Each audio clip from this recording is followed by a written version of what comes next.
Hello everybody, thank you so much for joining us today. So, my plan for today is to build a Chrome extension. And I've never built one of these before. I am not a JavaScript software engineer. There are whole portions of this that might go wrong.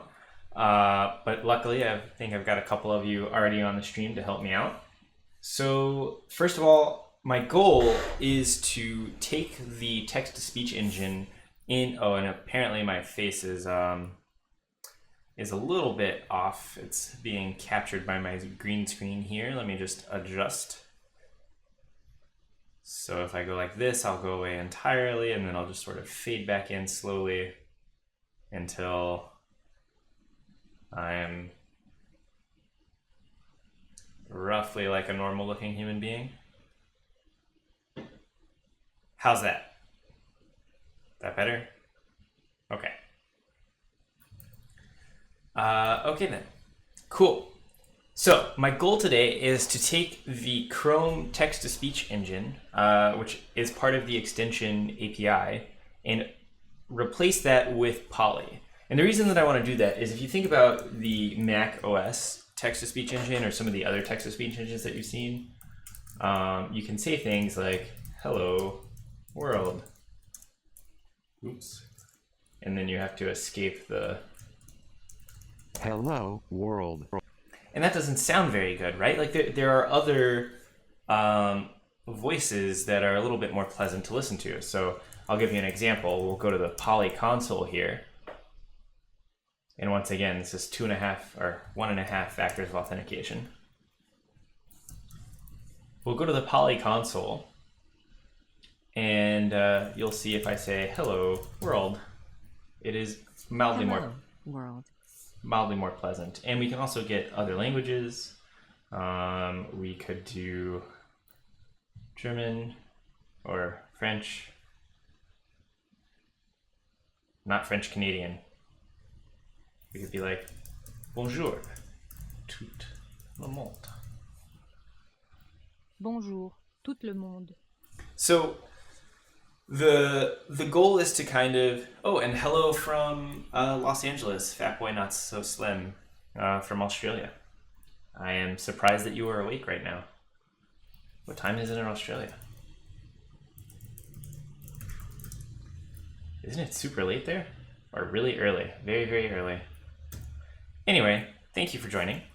So Chrome has this extension API, the text-to-speech engine. And the way that it works is you basically register some event listeners on Speak, and then you can use any of the built-in kind of JavaScript or HTML5 components to start talking. So you can see here, I can hover over this and I can say, hey, what is this? Speech, start speaking. Text-to-speech clients can get the voice information from your extension's manifest by calling tts.getVoices, assuming you've registered speech event listeners as described below. And doesn't that sound terrifying? I think if you take that same sentence and you put it into Poly, it just sounds, we'll use Australian since we have somebody from Australia here. Text-to-speech clients can get the voice information from your extension's manifest by calling tts.getVoices, assuming you've registered speech event listeners as described below. And everybody is saying, can I use Poly on this message? We did that in a stream actually that was almost 2 years ago that we did that stream. But yes, I still have that notebook, and I predicted that would be a question. So I've already set it up and opened it for the amusement of the assembled crowd.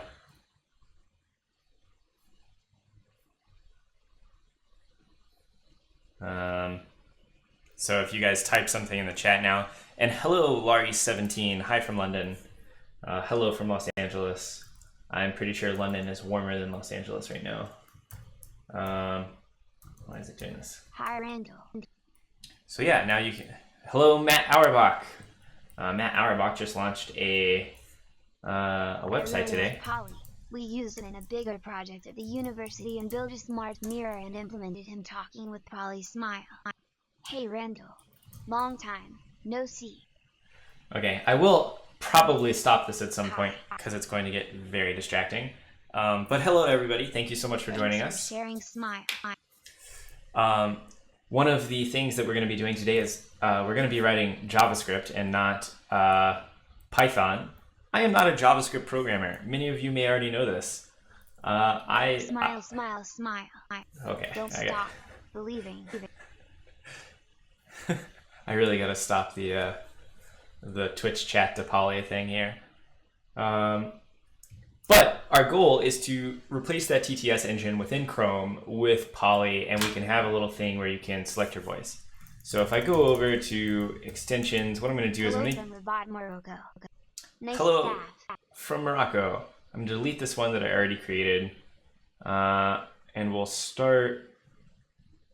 we'll just kind of start programming. So let's go look at how to build a Chrome extension. I mean, the first thing we should really do is we should write some JavaScript that can actually interact with Poly and play the stuff. So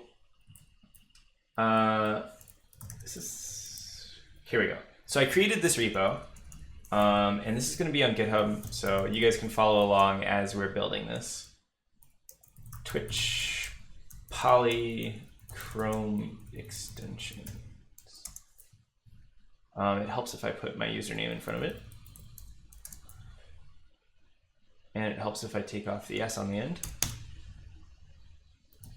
So this is the https://github.com/ranman/twitch-polychrome-extension/. So we are stopping that because that is annoying. So we're going to build everything in this repo, and the goal is to get kind of a working prototype of just invoking Poly from JavaScript to start with. And then after we have that, we'll kind of build a Chrome extension out of it. So let's get started. The first thing I'll do is I'll open up kind of a Sublime text window here. And I'll start out just writing this as if I were writing Node instead of regular JavaScript.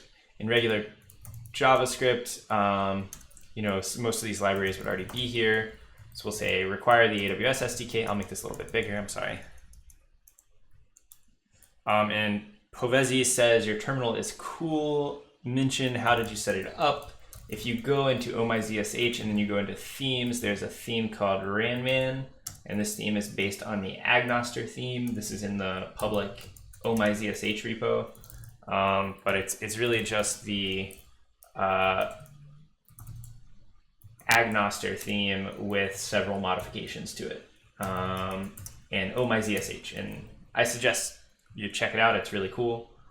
But anyway, what we're going to start with is we're going to have this var AWS, and then we're going to say var Poly. And if you guys think that I should be using const or something, again, I know nothing about JavaScript, so I am looking for you guys to tell me how this all works.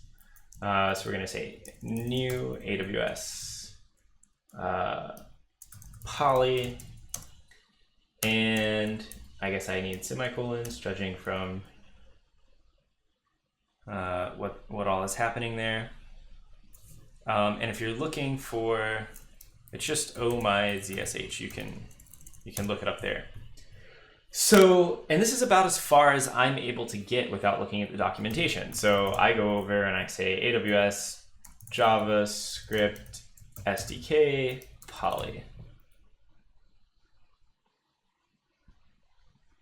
And I did see there was this thing earlier where there was a pre-signer or something that would give you a pre-signed URL for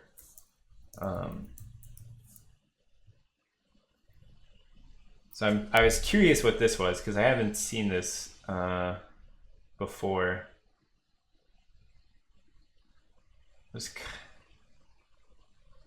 I was thinking this maybe gives you like a pre-signed URL that you can call out to from synthesized speech. But we don't really need that. So anyway, we can start here. We can have the Poly API.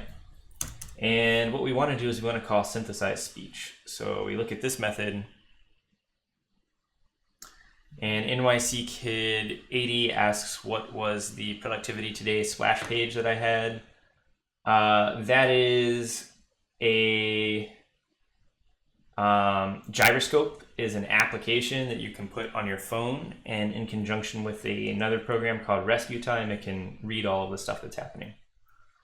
And apparently I slept 6 hours last night, which might explain my lack of coherency today. So then we're going to have this little params thing where we say what we want to do is we want to take in an output format of MP3. We want to have a sample rate of 16,000. It's weird to me that the sample rate is a string and not a integer. And then we'll have a text of well, we'll leave that out for now. Or we'll just say hello world to start.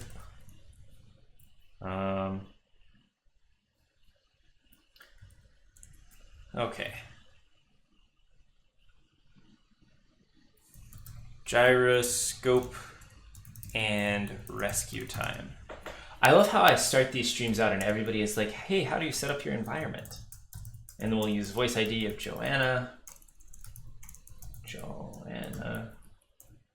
And the text type will be text. Text type is text. Lowercase t. It's a comma, and that should do that. And then we just go poly.synthesize speech params and function data, and we write our little shindig here. I'm actually just going to create a separate function over here where it's going to be, is it output fromat, not format. Thank you to Suki Sava and MimegRind for correcting that. So I'm just going to create a function. So how do I I don't even know in JavaScript what the right way to create a function is, but I'm just going to call this save mp3 data, and I need to like require fs here. And this is obviously not the same thing we'll do in the Chrome extension. I just want to prove that we can get this working. Save mp3 data. So we'll build this thing up here. And then hello everybody, and Mr. Owl and IVH3Z and Old Source and all you guys. Okay, so I think we just need to do poly.synthesize speech. No, we're already calling that, sorry. We need to do if then console.log .stack. Otherwise, we want to say data, and we need to see what the data output looks like. Is there a description of the output?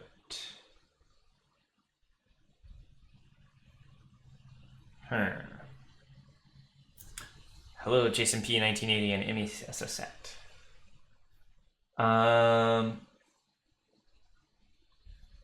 There's no description of the output here. Oh yeah, here there is.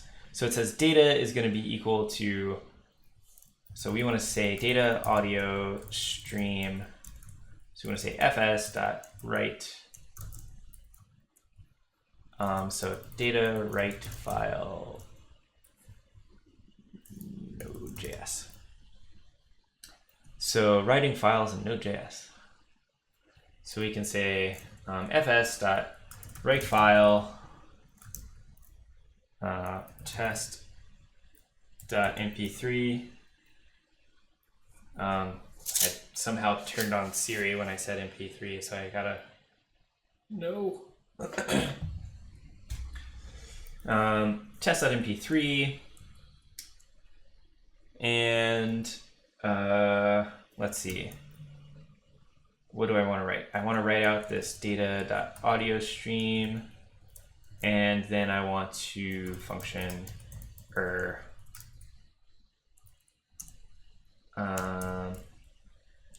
and hello Solar Prime, fellow coder.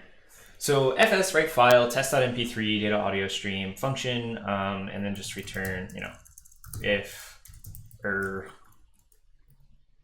it's a very aggressive sounding language, this JavaScript. If console.log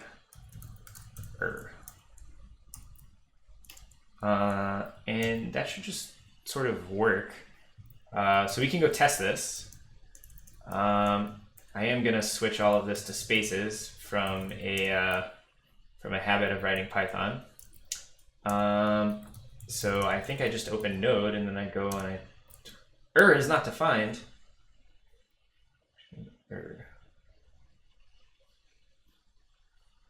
Oh yeah, I think I just pass in this. Excuse me. So let's try it again. So I think we had an error somewhere. Cannot read property audio stream of null, which probably means, I need to set a region. So if I go up here and then I pass in a little dictionary like region name. Does anybody use the AWS JavaScript SDK? I can't remember if it's region name or, you can look this stuff up. This is why documentation exists. Params, API version.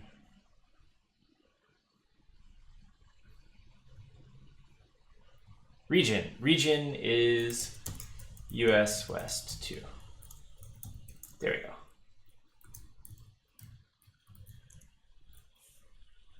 Did we get an error that time? Does not look like we got an error. So then if I go over here, and if I go AF play test.mp3. Hello, world. Cool. So Sukisava asks, have I tested Amazon Go? I have. It also has a lot of grunting in it because you have to do if after everything. And then MyMagrind asks, there's a lot of grunting going on. Yes, there is. If you save your MP3, don't you need to say else? Probably. But again, this is just us making sure we can prototype it. And should just be region. Yeah, NYCKid80, you are totally right. It is just region. It is not any of this other stuff. In Python, in Boto 3, it's actually, you pass in a region name, which is weird. It'd be cool if those were all the same across SDKs, but I understand why it's not. And is US West 2 my favorite region? I think my favorite region is actually US East 1, despite what people say about its uptime. It was my first and only love. And US West 2, I only use it because I'm on the West Coast now. All the cool kids are over in US East 1. All right, cool. So we have that working. Now we need to make it work in the browser. And yes, it is using the default credentials. So one of the things that we should do at this point is, since we're going to be using this in a browser extension, we should create an IAM user. And please ignore all of the alerts about how old my stuff is. And Dumbbats asks, is there a pure Java binding for text-to-speech synthesis? Yes, there is. Java SDK Poly. Here you go. One of the really fun things about the Java SDK is you can actually, you only include the parts that you need in your Maven file or your Groovy file or whatever, or your pom.xml. So you don't have to pull in, 300 gigs worth of SDK in order to run just one thing. So if you're only using Poly, you can only pull in Poly and it works just fine. And that has always appealed to me about the Java SDK. So I'm going to call this, what should we make our Twitch user that we're going to use for this extension? I am eagerly awaiting your feedback. And Level Up Josh says, friends don't let friends deploy to production on US West East 1. I think all of these regions are totally fine for production. Kappa user. Is Kappa user really what we're going with? Everybody okay with that? All right, that's what we're going to do then. Well, we don't necessarily need a user, right? Like there are a couple different ways we could do this. We could use a cognito role to assume a role as, at some point we're going to have to embed credentials somewhere, or we're going to have to perform some sort of thing where we get access credentials to invoke this API. So the easiest way to get started is to create kind of this temporary user that you assign just very basic permissions to. In this case, only the permission to describe voices and synthesize speech. And at another point, you might say, hey, let me create a Cognito user pool. And then I can have a page where people can go in and sign up, and then they can go to their Chrome extension and they can put in their own user credentials. That's like the end goal to get to, but just for prototyping and getting everything working right now, we'll start with this user and we'll remember to delete it afterwards. But again, we're just going to give it extremely basic permissions, poly. So this is going to have described voices, get lexicon, list lexicon. So I think this built-in policy that Amazon offers is probably the one we want to go with. And this is the Amazon Poly read-only one. And I'll go ahead and create it. And then I'm going to download these credentials. And in a moment, I will hide my screen and copy it all over. But honestly, these credentials are not super bad to have there, right? Because all you have permission to do is invoke the Poly API. So maybe you could run up my AWS build, but at some point, I have guard duty and config roles and stuff on here. So it would tell me, hey, why are you making so many requests, or you get throttled, stuff like that. So I'm not too worried about sharing those credentials. But yeah, the end goal, as IAV 3HZ points out, is to actually have this kind of Cognito user pool where you can go in and have different customers using different credentials to invoke that same API. And we actually built this last year. So I don't know if you guys have attended other of our live streams, but if we hop over to API Gateway here, probably in US East 1,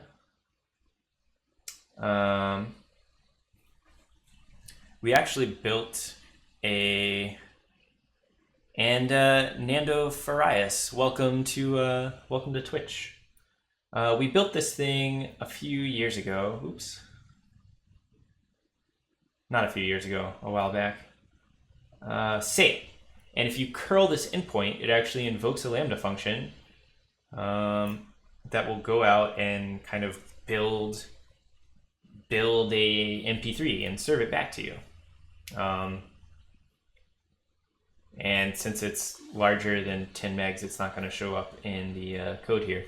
But we built that in a previous episode. That's on YouTube if you guys are interested in how to do all of this in Python. But I thought since a lot of you were requesting some JavaScript stuff, we would do some JavaScript stuff today. Okay, so that is our Kappa user, our Twitch Kappa user. And we'll be able to pass in those credentials a little bit later. I'm having trouble keeping up with the chat here. So does the AWS CLI come with a util that generates new credentials and stores them straight in? No, but you can make some pretty cool aliases for that. So if you go to github.com/AWS lab/AWS CLI aliases, this is an amazing repo created by Kyle Knapp, and it has really, really, really good stuff. And some of the open pull requests that I have on this are for doing some of the things that you guys have created or requested in this Twitch channel. But it has aliases for dealing with Docker, for creating a role, for assuming a role, for updating your credentials, to get your IPs, to describe security groups. All in all, very, very useful. I use it every day, and I have a bunch of my own aliases as well. And then Laria 17, how are you going to hide credentials if you're going to need to include it in the next JavaScript file? We can include these. I don't care if you guys want to try and like DDoS my Poly account. Generally, there are only a couple hundred of you watching, so even if all of you were generating thousands of requests at once, you would not be able to really DDoS it. And I delete the user immediately afterwards. And we will eventually replace this with the Cognito users. Control plus backspace is a thing, you know. I don't know that that's a thing. And IVH3Z asks, can we do Rust next time? No, we cannot. Cool. So I'll just start this up again for a hot minute while we figure out how to build a Chrome extension. So Chrome extension getting started. So I'm kind of just going to follow along here with... Wow. With Poly and Lex, what does it provide different from Amazon AWS? Can they have, or must they also be used in conjunction with each other? What language? So the question of with Poly and Lex, what do they provide differently from Amazon AWS? And can they or must they be used in conjunction with each other? So Lex actually invokes Poly. So when you're receiving text, or when you're receiving speech from Lex, you're receiving a Poly invoked speech. And then how does that differ from Alexa voice service? Well, Alexa, we're just going to call it Echo voice service, sorry. Echo voice service is different from Poly and Lex in that it has a slightly different invocation format. There's a whole kind of other means of provisioning and deploying it separate from what you would do for Lex skills. So I actually find Lex skills to be slightly easier than Alexa skills to deal with. But maybe that's just based on my familiarity with AWS. And CH Robert Straw is new to Twitch, so hey, welcome. Okay, cool. So what we want to do is we want to kind of follow along with this tutorial here, and SCAN is new to Twitch as well. Welcome. We want to create a manifest file. So I have the basic code that I want to use here. So I want to do touch manifest.json. I want to do touch poly.html, and then I need to get the poly icon really fast. So I will do that. If you've ever needed an AWS service icon, if you go here to this page, you can get the all of the icons in various different formats. So this is kind of a public page that we have. WB Milogo is new to Twitch. Welcome. So I'm just going to open this, and I'm going to... oh no, it was deleted. Open downloads icon. Nope. Icon.png.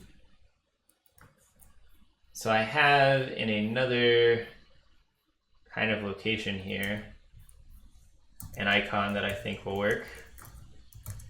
So if we go open icon.png, I'm pretty sure this is the poly icon. So this is the poly icon, short and simple. I got this from PowerPoint. You can get this easily from any of the pages that I just linked in the simple icons repo. That's going to be our icon. And I think there are, a couple of random like trademark issues or something like that with this. So be sure to read whatever's on that page before you actually undertake them. They're like reasons why you can't display it on different backgrounds or things like that. And it's like the AWS branding guidelines or something. So we're gonna have poly.html, we're gonna have this test.mp3 thing. And we don't need that test.mp3 anymore. and we have our icon, and then we're going to have poly.js. Cool. So with that in mind, let's go ahead and start working on this manifest JSON. And I'll use Sublime Text because people have told me before they have trouble following Vim. So we're going to say manifest version is going to be 2. We're going to say name is poly TTS engine. We're going to say description is we are IVH3Z says he or she has trouble following Sublime Text, and I am with you there. Sublime Text is not the easiest to follow, especially when you enable Vim mode. The worst part about Vim mode and Sublime Text is that macros do not work the same way that they do in Vim. And this is also true of the Cloud9 editor. The macros have a slightly different semantic. So I always like record a macro and then I play it back when I'm trying to do something. And all of a sudden I've completely destroyed the entire file because I played it across the whole buffer by accident or something. But the macros are actually more powerful in Sublime Text and in Cloud9 than they are in Vim. It's just they have different kind of semantics. This is not important information, I'm sorry. And NYCKid80 asks, is there any talk of OAuth 2 for Amazon? It would be interesting to link an account and grant access, i.e. Alexa profile and shopping profile. Sort of. So we did launch AWS single sign-on, which is not really kind of that OAuth that you're talking about, but it is a service that allows you to kind of OAuth into various other accounts using your AWS account identity. But also Cognito, if you guys have looked at that before, enables you to build a service that can do almost all of that. So Cognito can kind of do federated auth, it can do login with Amazon, it can do really anything. So I have this one user pool over here, and you can see I can have identity providers with Facebook, SAML, login. And the easiest way I have found for working with Cognito in the past is actually through Mobile Hub. So Mobile Hub is a whole mobile app service, and when you create a project, you actually get access to login, building, blah blah blah blah. It's really powerful, and I don't want to like get too far off track here. We might make it to Cognito today if we can finish. And did we do a stream showing off Cloud9 yet? We did not, but I could do the rest of the development today in Cloud9 if you guys are interested in that. I do like Cloud9 quite a bit. One of the things that I'm waiting for with Cloud9 is the ability to pull in federated identities. That way I would be able to have people OAuth in via Twitch, and then we could all code together. I'm not going to jump into Gyroscope right now, but if you are interested in it, go check it out. It's a very powerful app. So cool. I'm going to go ahead and have this Cloud9 environment provision, and then we'll switch over to that once we are done here. It won't take long at all to provision. So okay. Description. We are building Poly extensions on twitch.tv/AWS. And then we have version is 0.0.0.0.1, and browser action is going to be default icon.png, and default pop-up is going to be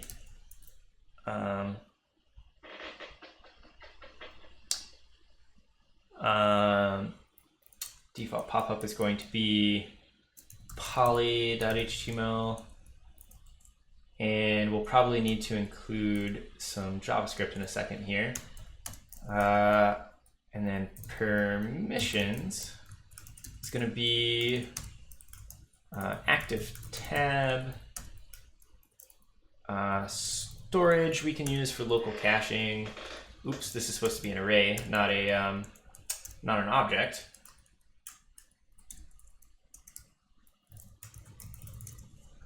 And then we need TTS. But here's the thing I can't remember. In Chrome TTS, do I need permission for TTS engine or, yeah, okay. Just for TTS engine then. TTS engine. And I think that should do it.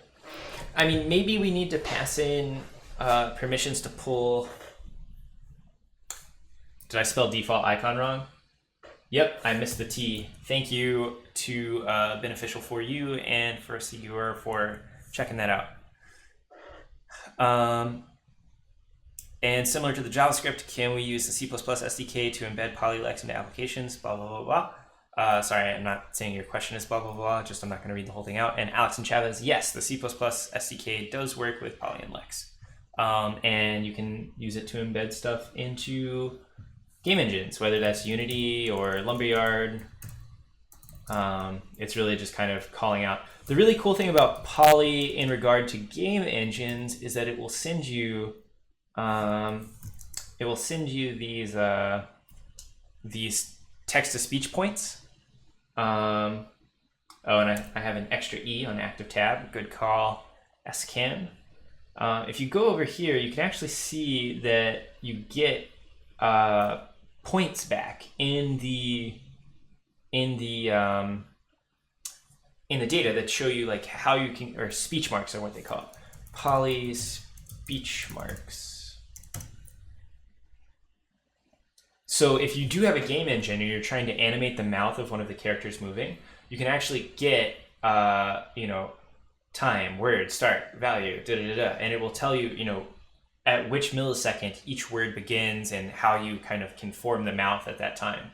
I think that's really cool. And that's actually what powers part of the hosts in Sumerian. The way that their speech marks are synced when they are moving their mouths is due to Poly.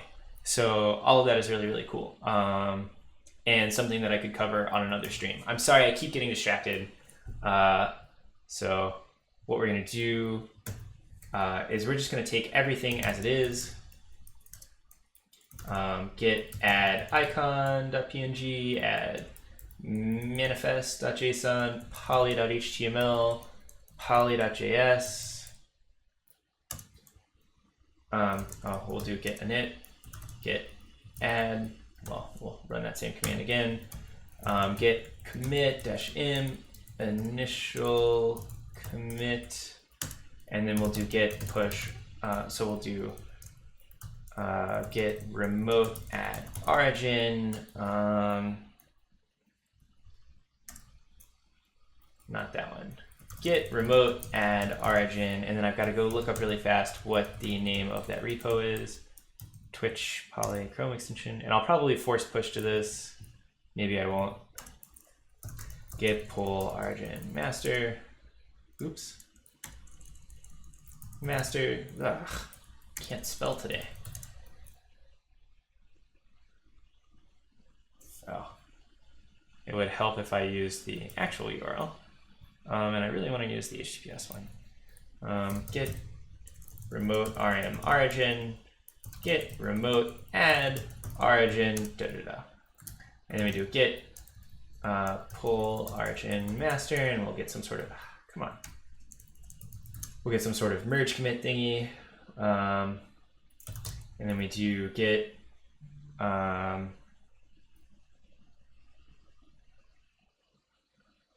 and Beneficial for You is interested in learning about Sumerian. I would love to do an episode on Sumerian. My problem is that I'm not super familiar with it. I'm trying to learn more about it, but I need time to kind of get up to speed. It's hard to be an expert on all of these services. It really does take a pretty serious investment of time. So git merge. How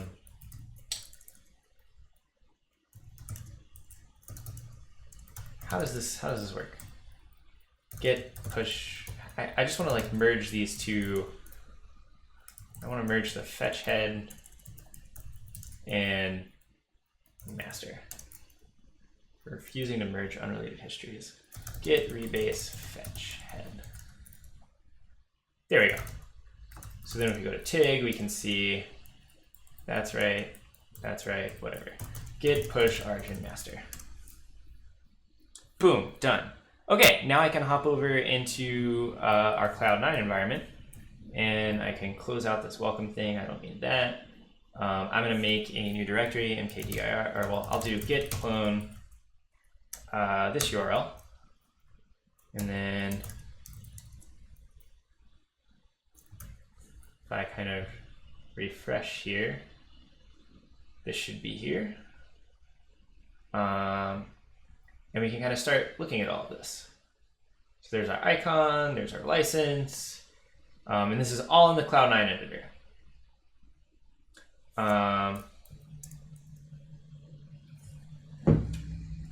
Sorry, my phone was ringing there.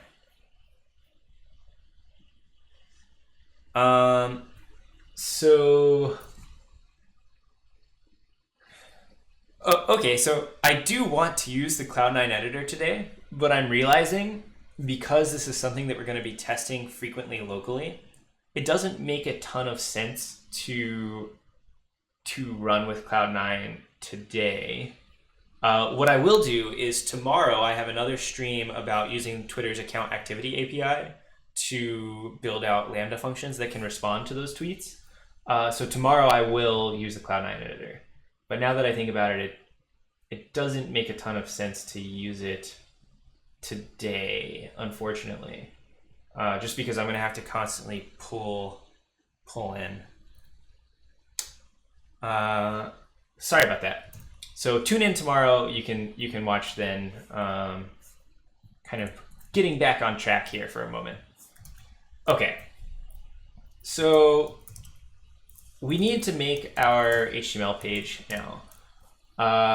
And what we'll do is there's this example popup.html that'll open in Sublime Text, I guess. And we'll just kind of copy parts of this here. We'll say doc type HTML. HTML. Well, maybe we should just edit this. So this page is shown when the extension button is clicked. Because the browser action field is in manifest.json contains a default pop-up key with value pop-up HTML. Okay, that makes sense. And we'll call this poly twitch extension. I don't really care about any of these styles. JavaScript. Oh yeah, I am actually an Amazon employee, although they may be ashamed to admit that sometimes. And we want to include this poly.js file. And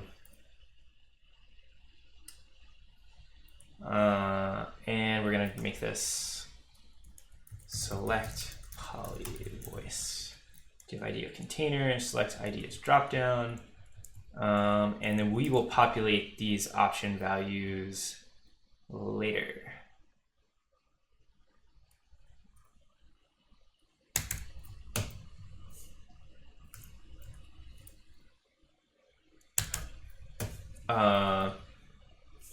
And what we're going to do is we're going to use the poly describe voices API to be able to populate that. So we'll just say function or data console.log data. Is it bad that JavaScript is starting to grow on me? I mean, this isn't that bad. I actually worked on the V8 JavaScript engine a very long time ago, and I still have nightmares about it. So you can see we get these different language codes, we get, the different voices. So what we're going to do to populate these options is we're just going to have some code going through and building out what these select options are. So that's it for now. We don't really need to do anything more there. I will do all of that, and then we'll go into poly.js. And again, I think we can take from what's in the fairly helpful tutorial from Google here, Close this out. And this will be totally different, actually. So if you look at the bottom here, they add a listener for DOM content loaded, get current tab URL. Why does this not have a thingy on it? So here's the thing, right? Is like the last time that I programmed JavaScript, this little symbol with this thing did not exist, right? So I don't really know what that does. I assume it just kind of creates a function that takes in a URL as a parameter. So if anybody wants to tell me what this does, I would love to know. And White Lion 58 asks, how did you learn coding? And I learned from trying to hack video games as a kid, which is not the recommended method. There are a lot of really great tutorials out there. There's things like codingback.com, and then there's Codecademy, and all kinds of good stuff for learning to code. And it is a supremely useful skill that I strongly recommend you learn. So IAVH3Z is explaining to me what this Lambda does. It's a closure that doesn't capture this, that does capture this, does something differently from regular closures. So for those of you who are not aware, I'll just take a brief aside here. There are two really great books about JavaScript. JavaScript, the definitive guide, which if we go on Amazon, we can look and see where this clocks in terms of pages. I think there's a thing that says how many pages it is. Or maybe there isn't. But this is long. This is a very long kind of, I want to see. Oh, 1,096 pages. And then if we go JavaScript, The Good Parts is another book. I think also from O'Reilly, maybe not. And JavaScript, The Good Parts is 172 pages. So that should give you some idea about how I feel about JavaScript when 1/10 of the language is considered the good parts. But enough about me and enough about JavaScript. So over down here, they have this kind of thing, speak listener. So what we really want to do is we want to take part of this popup.js thing, and we want to kind of change, like after the DOM content is loaded, we don't even need to do that really. What we want is we want to define some new methods. So speak listener equals function utterance options send TTS event. And we'll do this by saying TTS event type start car index 0.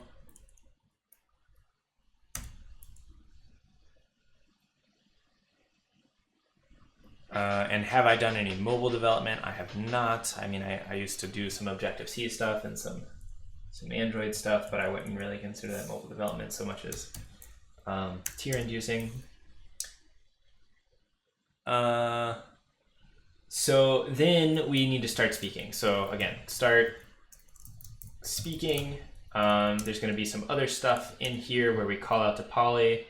So way at the top here, we'll do some, we'll use some of the code that we wrote earlier. Where is this? So we'll have this JS SDK that will include, we'll have Poly that will instantiate, we'll have these parameters. And we won't have save MP3, but we will have Poly synthesize speech.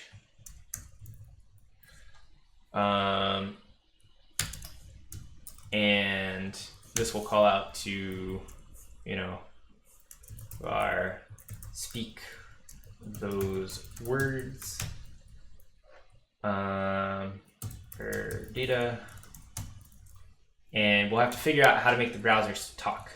And I'm pretty sure this is going to involve some crazy town kind of weird manipulation of the DOM and stuff like that.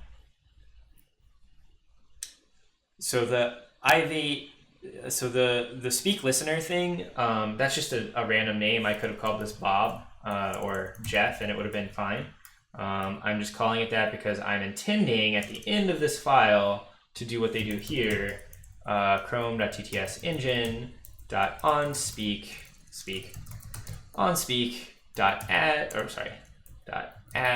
listener speak listener. And I am not going to deal with stop for right now. Poly that synthesize speech, speak those words. And then there are other issues too, right? For instance, we need to make it so that you can send more than 1,500 characters at a time. I think Poly has some built-in limits. Poly or AWS Poly limits. If you just Google the name of a service and limits, you can typically find all of the service limits that correspond to it. So let's see, you can store up to 100 lexicons per account. So 4,000 characters. Synthesized speech. So the total size can be 1,500 characters, which includes Unicode. So it's really like 3,000, double width stuff. So kind of there are things that you need to consider there for how you can bunch that up. For instance, we might need to write some sort of for loop that kind of builds in the splitting of the incoming text. So if this utterance is over 1,500 characters, we might need to go and chunk it up and do a couple of different calls out to Poly that synthesize speech. For now, just to get all of this working, we're gonna ignore that. And what we'll do is we'll say, speak those words. Oh, no, we're already calling that. Never mind. Again, JavaScript is this weird asynchronous calling kind of thing. And then we send TTS event. Send TTS event. Event type. End car index utterance dot length. And the reason you do this is that people can in-queue different speaking functions. Cool. So, and again, I don't really have a stop. I don't have a stop listener thing yet, so I'm not gonna include that. Let's go over here. And we'll set paste on again. Whoops. And I'm gonna close out of these other things that I made. Open up this whole directory here. Might make it a little bit easier to deal with. Poly.html, poly.js. Oh yeah, let me turn off the image, I'm sorry. I normally keep that image off. It's just useful when new people come in to know what this whole shindig is about. So for those of you who are just now joining, as a helpful aside, today we are building a Chrome extension that can call out to Amazon Poly and synthesize speech, so that when you highlight something like this, it will actually speak it. Chrome.ttsengine.onSpeak.addListener, speak listener. But in a more pleasant voice than what may be available on your current operating system. Okay, so that is what we're doing. And White Lion 58 asked if I studied at university. I did indeed, but I did not study computer science. I studied physics. And then I found out that physicists do not make any money, so I quit that job really fast and became a programmer. So then we basically now have to figure out how to make an audio element and make it talk. So JavaScript browser play binary audio stream.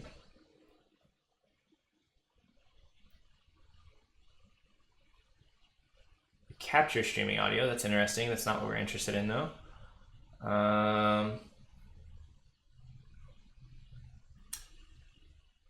Playing sounds with the web audio.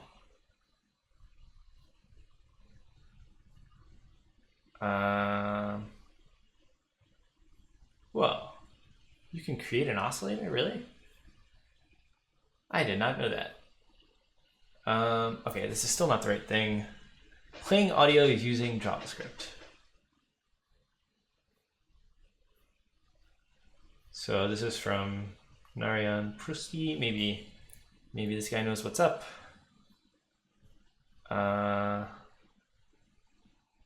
we get our little buffer here. Audio context. I don't know that we really need an audio context. Like maybe we just want to stream. I want to capture AWS poly JavaScript play audio. Haha. Oh yeah, I've seen this person before. So this person who responded, Elliot T, or EJ BD, they made this really cool Chatty Cathy library that kind of wraps the AWS Poly library and allows you to just work in your browser. So I'll paste this here. And my first job at Amazon was this job, and it is the best job. And I strongly recommend it, and we are hiring. Amazon.jobs. That should get HR excited and off my back. So yeah, we're not going to use this library just because I do want to try and get it working myself. But yeah, here we go. So what we can do is we can say when it's time to speak those words, if then console.log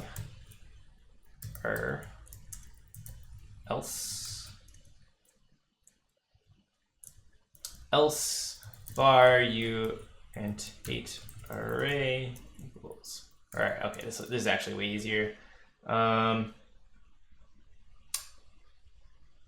right, buffer var.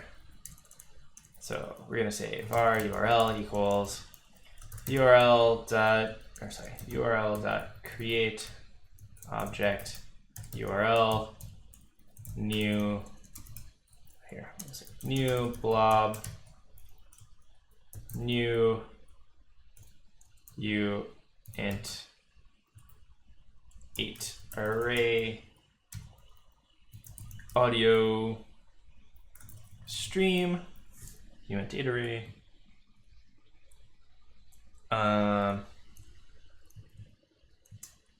uint 8 array. I actually started off at Amazon in the beautiful city of New York, which is the greatest city in the world by far. It is unparalleled. So we're going to say data.audio stream. And we have to go back to over here to make sure we know what exactly that looks like, that response. Let me click on this again here. So the data, yeah, it's capital audio stream. And new blob, new uint 8 array, new data audio stream, dot buffer in an array. And then we take that whole thing and we put it inside of this.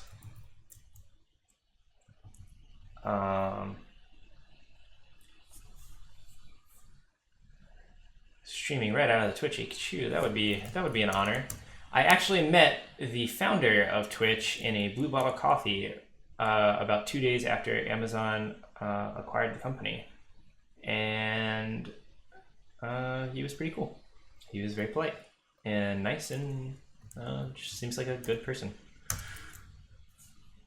Okay, so audio. I think I need to create an audio element somewhere.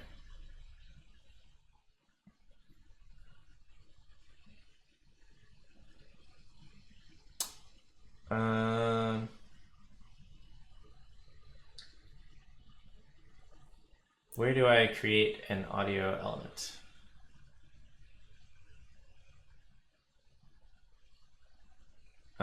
Anybody know, do I just need to JavaScript new audio element? Do I need to like put this into the DOM to make it work, or should it just work?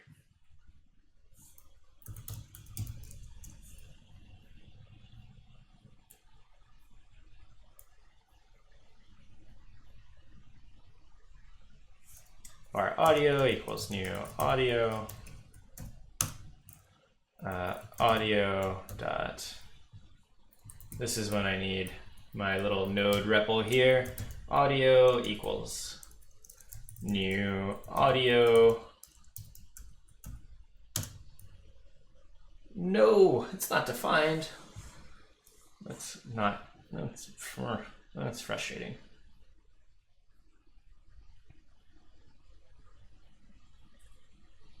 So maybe I need to create a new audio element. Play audio with JavaScript.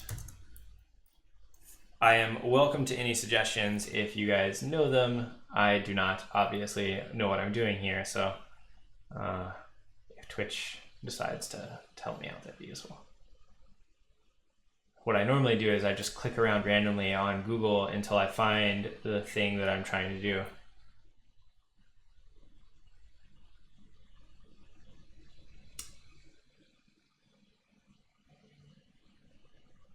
This is the HTML audio element interface to play. So maybe I could do new audio URL, and then I could do audio.play. And maybe that would work. That would be way too easy if that were the case. So let's try it.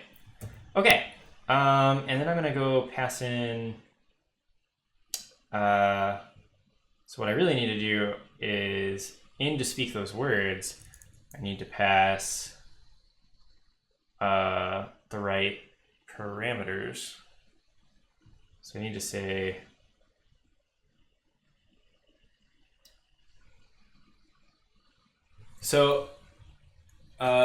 MyMcGind suggests that if we do audio.source equals URL and then audio.play, it would work. But I think if I instantiate it with that URL object that I created, it should also work. We will find out. But I really don't know. And then we need to like update this parameters object. So before we pass it in, we need to say params, and I can actually just declare this little shindig. Well, this will be the same. So params.update in params. Params.update is update. So in Python, there's a dictionary method where you can go and you can say update this key. In JavaScript, I think I just have to do, text like this equals hello world 2. And then if I go, yeah, it's updated. Okay, so params text equals utterance. Then I send that in. Why is this giving me an error?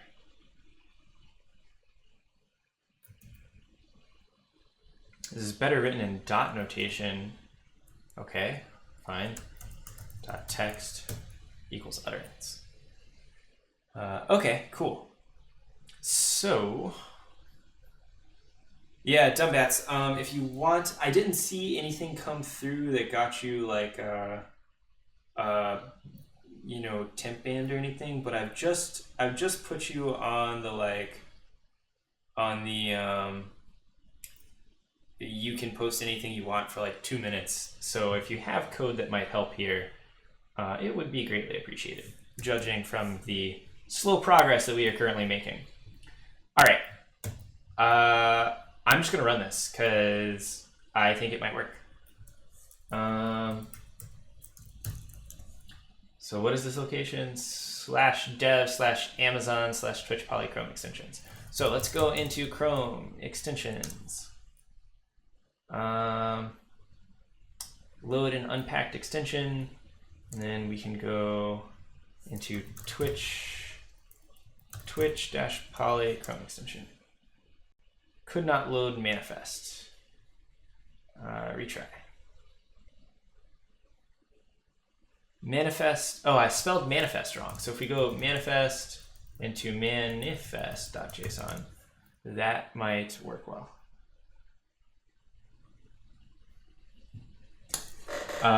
Required value for, okay, so this was just me joking around. Sorry. Let's take out a few of these. And we retry once more. And it works. Okay, so we have our little thing here. Why does this still choose a color? So let's go and modify this. Choose a voice. And we're not going to bother with that right now, just because it's gonna work anyway.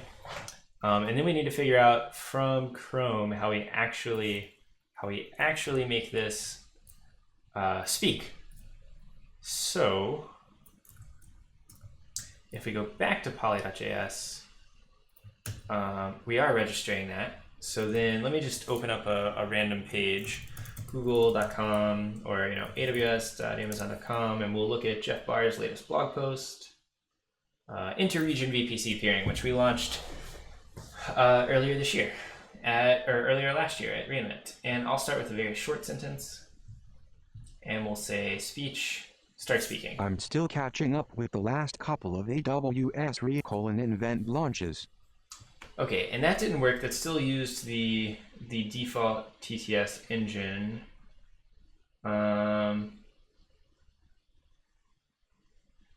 So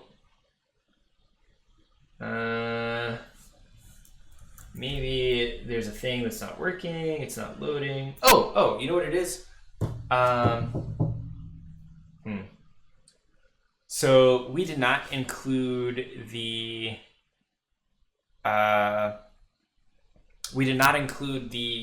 JavaScript SDK for Poly.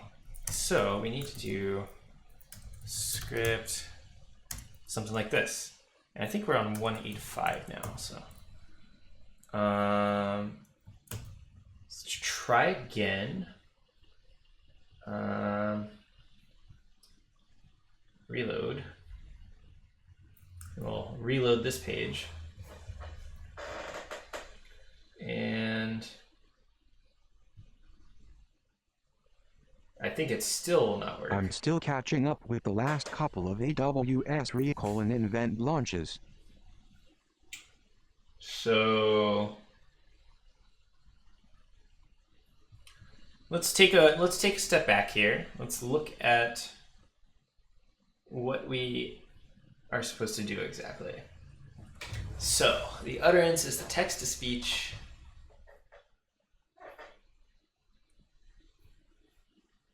moment. Call this function with events that occur in processing speech. TTS event. So that will go to our speak listener.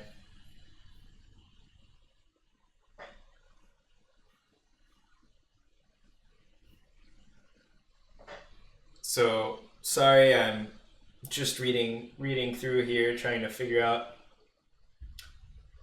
where everything is. In the meantime, to keep everybody entertained, I'm gonna turn on the Twitch chat again. And then White Lion 58 asks, should I learn JavaScript or HTML first? I would learn HTML first. HTML is real quick and easy to learn. No big gotchas there.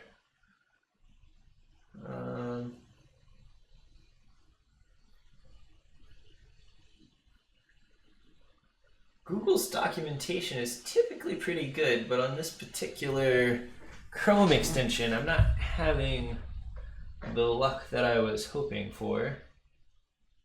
Hey,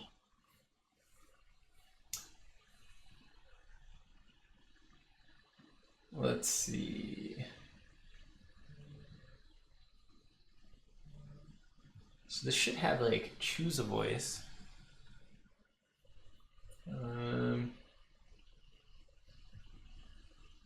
I know that I'm doing all of that right. is this thing on? This thing is on. Hello, Britain.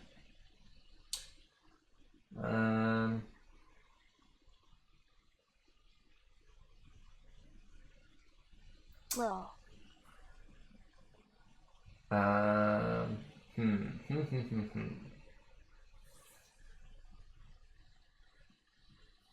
So let's just read kind of verbatim here what is happening.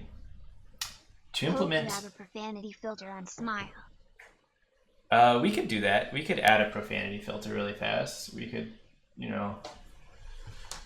we could create a comprehend client. Comprehend equals boto3.client comprehend, and then we could do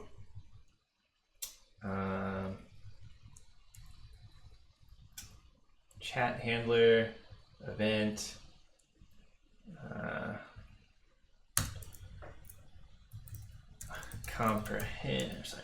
comprehend. Well, here, let me make sure I have comprehend.detect sentiment, and we can run help real quick. So we'll do comprehend.detect sentiment,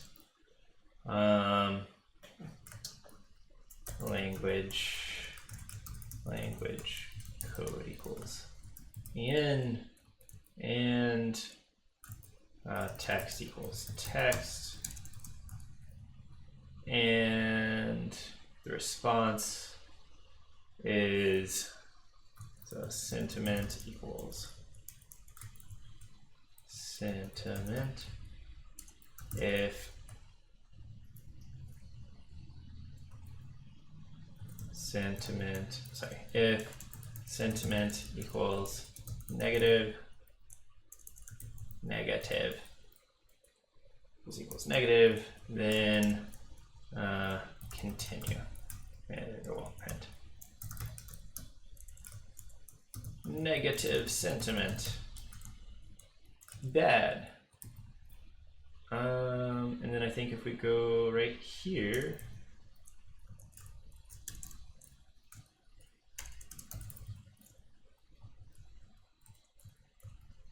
or we can just do return. And then if you guys type something bad,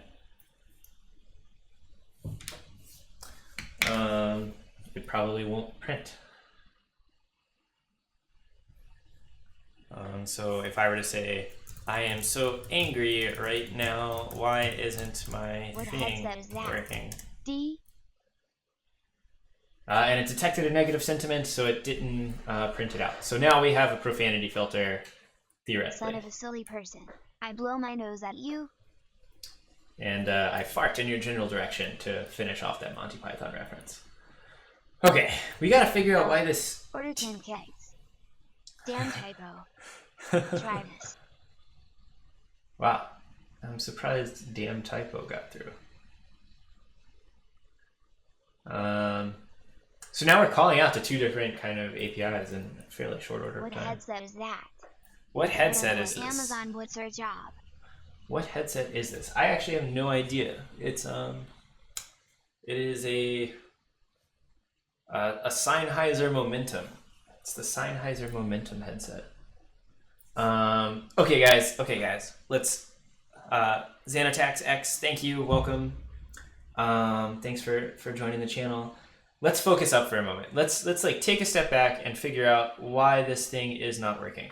So what I want to do is I want to add some logging.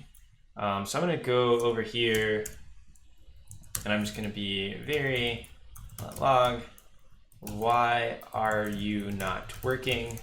And I want to see if this prints. Chrome extension debugging. Focus, please focus. White Lion 58 has a developer evangelist at AWS. He's trying to show off all the cool AWS features to people outside of Amazon. Should I begin with HTML and then JavaScript? Are there any interesting Chrome extensions you are using for AWS development? Are there interesting Chrome extensions that I'm using for AWS development? Not really, no. I've been working for a very long time on an extension that adds Vim key bindings to the AWS console, and it worked for a while, but I have not had luck with some of the newer consoles, and given that there's so many different services, I just stopped keeping it up. But it is in the Chrome store if you look for it. Just look for Randman. But it's very old, and I make no promises as to whether or not it's actually working.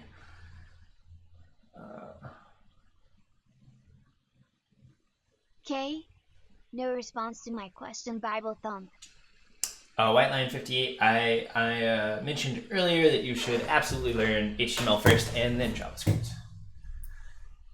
Inspect pop-up.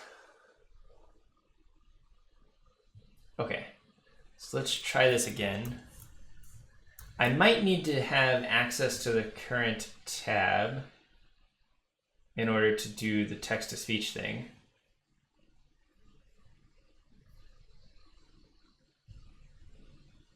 Inspect pop-up. Okay, so now I have over here, aha, poly.js, uncalled reference, require is not defined.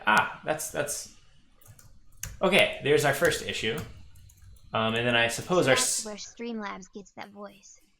So I think the second issue is going to be our credentials. So if you remember earlier, I did this thing where I downloaded some credentials. So what I'll do now is I'll open up on another screen real quick. And again, if you guys get these credentials, it's not a big deal. It's not like I'm gonna keep these around after this. So I have to look up again, AWS SDK, JavaScript, credentials.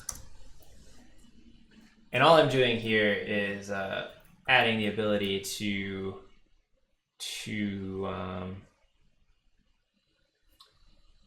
come on.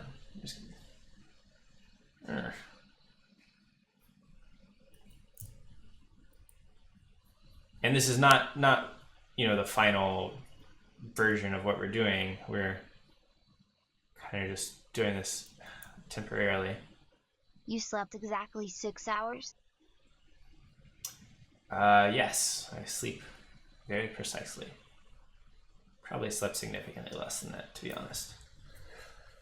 There's this really cool thing you can do called polyphasic sleeping. I don't recommend it because you'll probably die an early death, but all I really want to do is just, I don't want to do these cognito,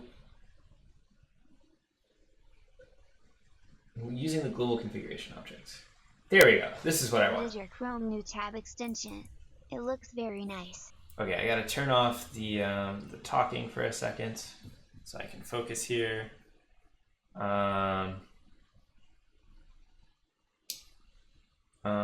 My credentials. I don't want these cognito identity credentials. Why won't it let me do the worst practice of just copy pasting my credentials in?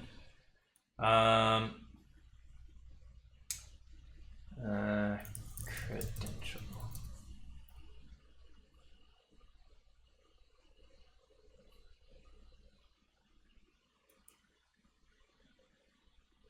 Here we go. This is all I needed. All right, so we'll do this real quick.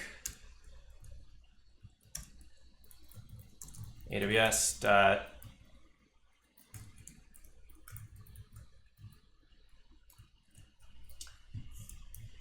JavaScript SDK configure with hard-coded credentials. you can see we don't make this easy to find just because it's not a good practice.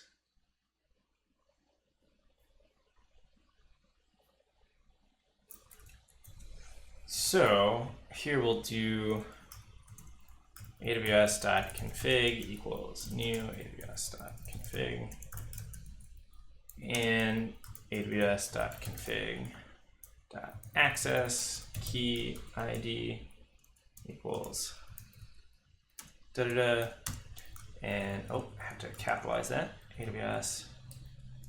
aws.config.secret access key equals secret key. And what I'll do is I'll just put this in another file really fast. And that way we don't have to worry about anything.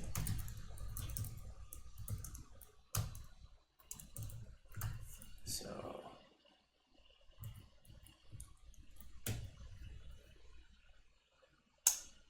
okay, and I think that should work. I'll just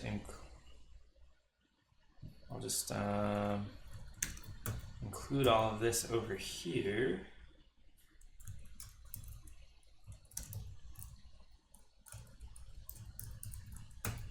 Cool. All right. So let's reload that extension and try once more. What did I do wrong here? Oh, I spelled manifest wrong again. How do I remove this? Manifest. Keep spelling that wrong. Okay, so moving this back over this way, closing this thing.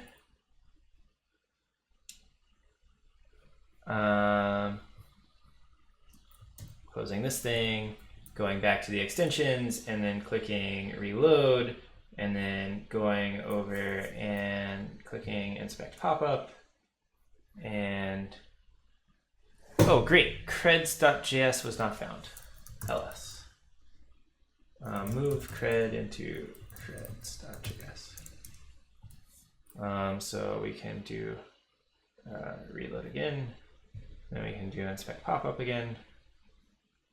AWS is not defined. Oh, and I know why that is too. So we put this up above that. And please do not think that the way that I am programming JavaScript is even remotely close to the right way of dealing with JavaScript, because it is not. Because it violates the following security policy directive. So I probably need to add in the manifest file some permissions for that URL.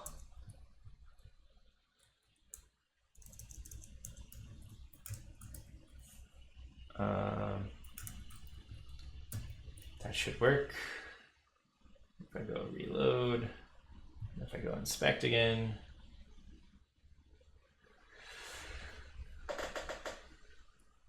So, because it violates the following content security policy directive. So do they want you to embed that? Do they want you to embed this? They probably do. So we can just go here, sorry. We can just go here and download it. What do we get? Damn, that is a big file. Sorry.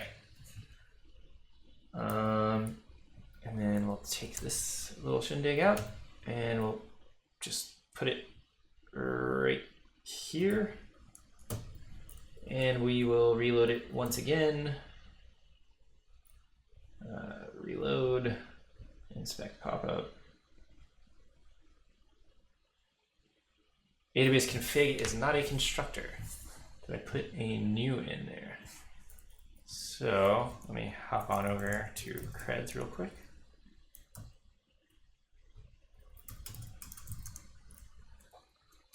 Okay, let's reload it once more with feeling. This is the debugging part of the show. For those of you who have been on the show before, you have probably seen how exciting this can be. Ah! We got no errors. That is new.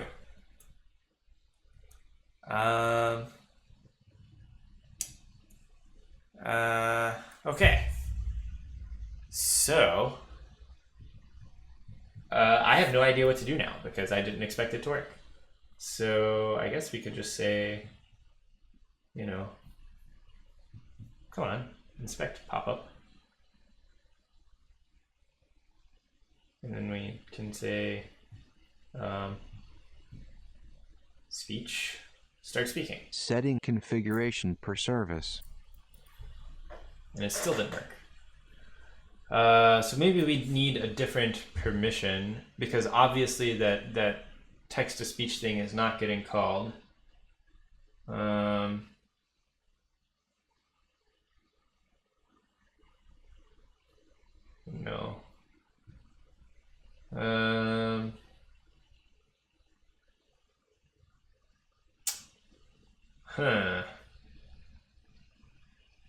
Does anybody know what I should be doing here in order to get this to work? Because I think I need access to the current tab.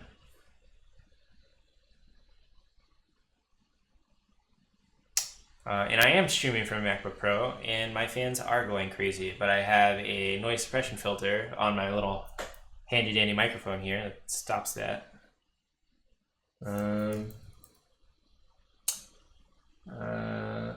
AWS.amazon.com.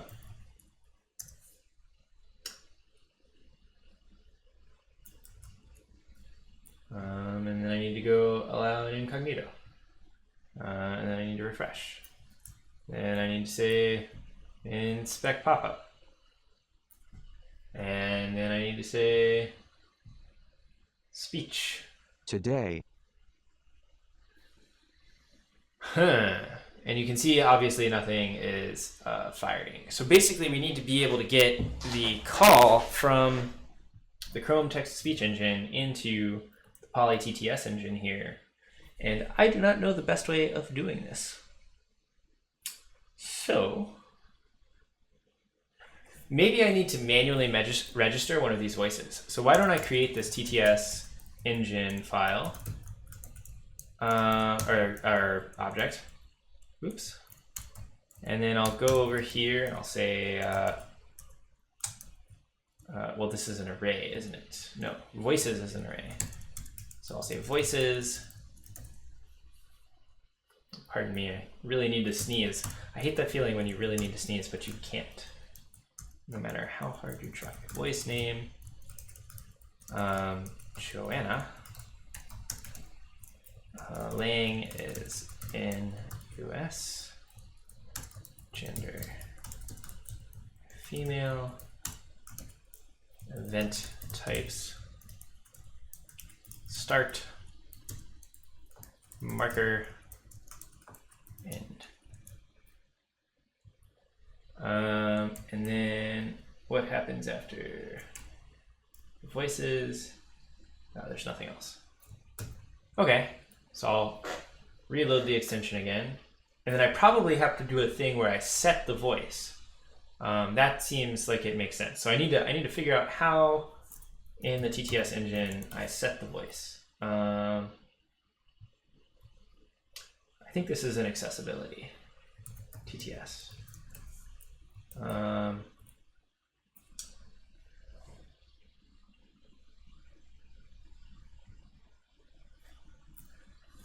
Chrome.tts is what I really need to.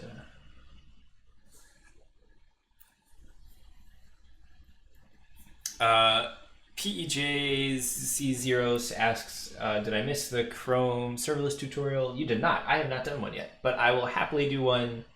Sorry, did I miss the Golang serverless tutorial? And you have not. I will happily do that sometime soon-ish.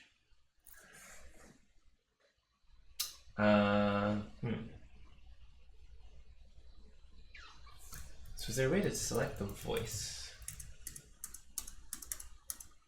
choosing a voice.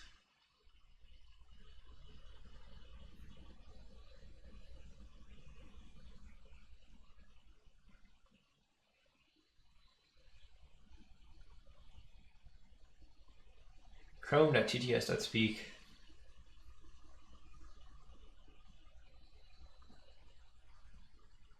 uses any available voice. How do I force it to use a voice though? So I think I probably need to add into here TTS as well. And then over in the poly.js file, I need to say chrome.tts.voice.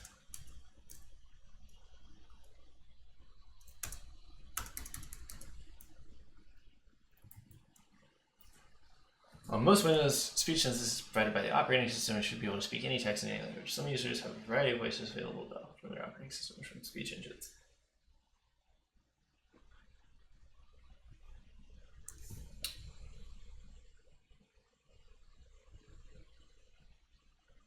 Chrome.tts.get voices is function voices.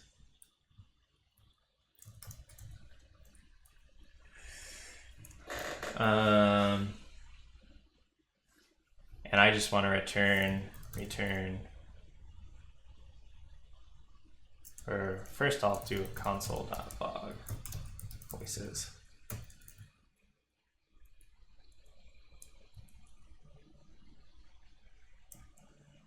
This is scary. Missing semicolon. Oh, there we go.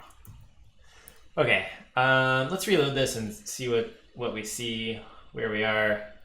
We'll inspect this pop-up. And I'm sure there's some sort of error. Oh, here, we have 66 voices available. And one of these should be Joanna. Joanna.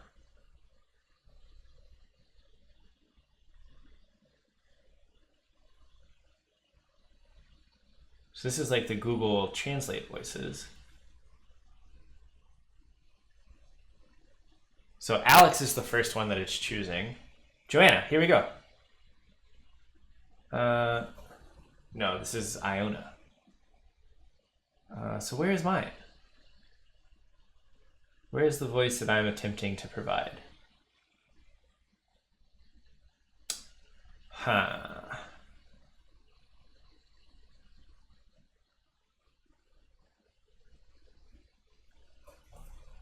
So I think I have to put in that my voice is remote true as well.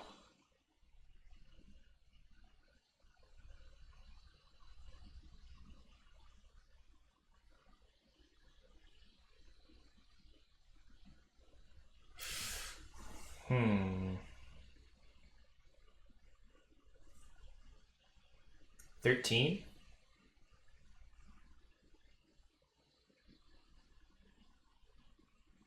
But see, this is Polish, and I didn't register mine as Polish. There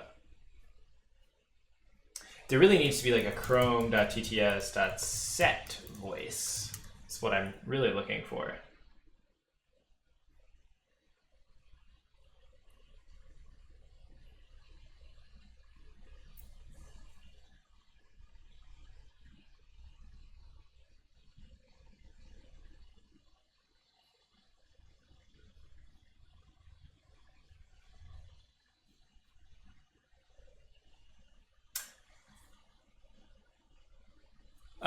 GUI A97 just tuned in. Hey, welcome. So here's what we're trying to do. We are trying to create a text-to-speech engine. So I mean, we've done this before in other episodes where we've built like an API on that you can send it a URL. It will read the text with that URL and create an MP3 that you can download. But my goal today is to try to put in kind of a text-to-speech API like this, where I can go and just highlight something and click Start Speaking. Everyone, not just people with special needs, can benefit from the alternative access modes that accessible extensions provide. For example, keyboard shortcuts A. Right. So I have this I have this. I work for AWS, and my goal is to kind of use Poly, which is the service that we have over here, to say things like hello at GUI A97. Hello at Gear 97.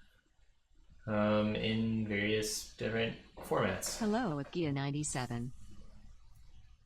But I'm not having much luck with the second portion of this whole shindig because I can't figure out how to make it use the voice that I want it to do. I want it to use. Poggers. So I really wish somebody from like the Chrome web team could hop on and help me figure this out. That would be way cool.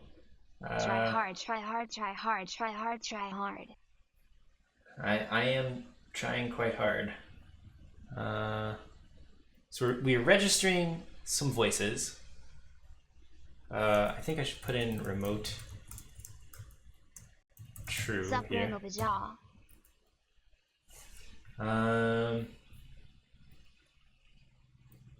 Start marker end. Ooh, they have they have office hours.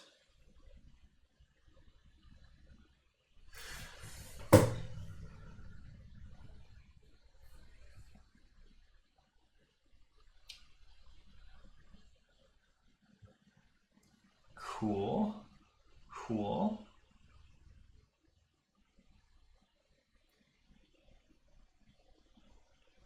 Declared voices. So I want to go over here and I want to click reload. And then if I go over here and I click inspect pop-up, I want to see a list of voices. Thanks for the explanation.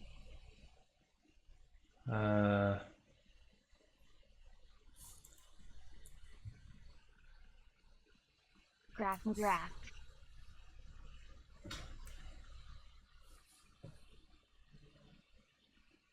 If it doesn't register listeners for on speak and on stop, it will not intercept any speech calls regardless of what is in the manifest. Okay, so I do need to have on stop. Great, thanks. That is what I was missing.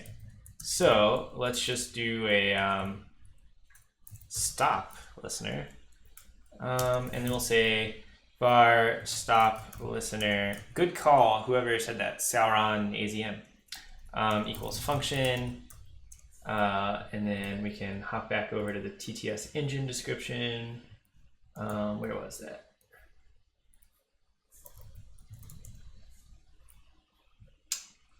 Function,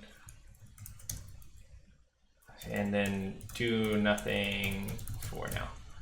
Because I don't know how to stop speaking once it starts. I'll probably have to make this thing like I'll probably have to make this audio element like a global variable or something, and then call audio.stop. I mean, I guess I can do that.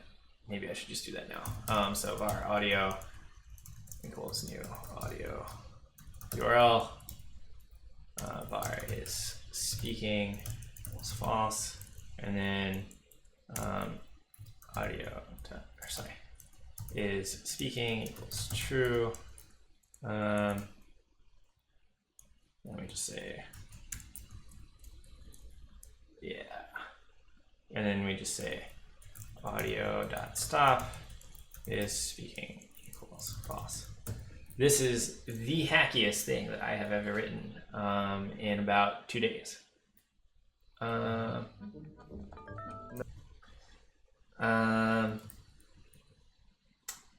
So I guess we reload this once again. Reload. Type error. Type error. Where is my type error?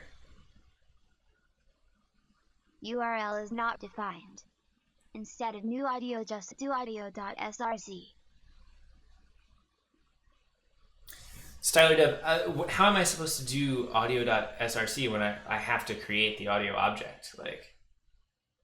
Like should I do audio like audio.source equals, like I'm not sure why I'm supposed to do audio.source there. Like it saves me a line of code. Inside the func. Inside what function?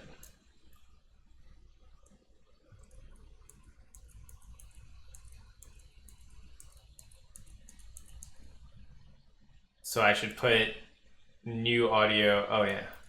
So I should put new audio up here, and then I should be like audio dot source equals URL. Okay, yeah, that makes sense. Yep. Function. Yep, I gotcha. That is right.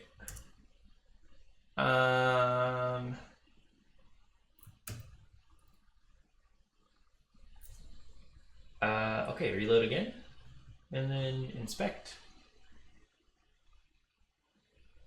And I still have the same number of voices, so. URL is not defined at line 10. And line 10. I'm not using URL anymore there, so I think we're good. But also the voice is still not getting registered, so. At least not that I can see.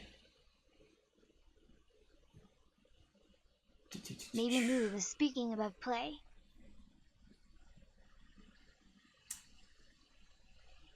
Oh, and I need to make this not on speak, but on stop. Yeah, there's the other thing. On stop. There we go. Okay. I'm feeling hopeful. If this says 67.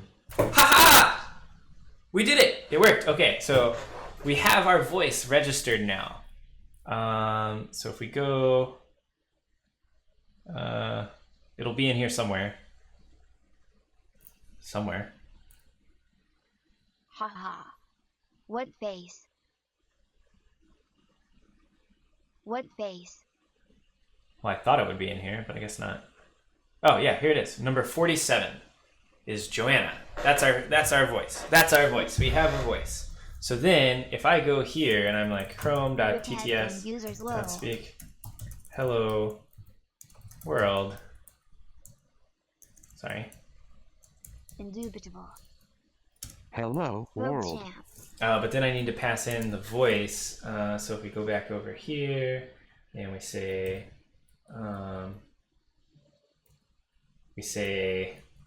what do we say? That's the TTS engine. We want the TTS chrome.tts.speak. And we want to pass in a particular voice.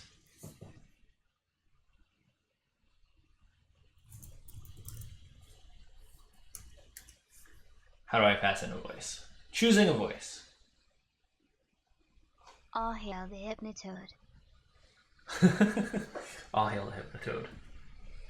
Yeah, sorry for the headphone users. I was excited that we finally got that thing to register. Hey, who was it that said that I had to have an event listener for both on speak and on stop? Because that person actually read the documentation, which is a very underrated skill. Who was that? That was Sauron AZM. So thank you, Sauron. That was excellent. Good call. Okay, so So I have to implement custom code to choose the appropriate voice or to present the user with a list of choices. But TTS voice.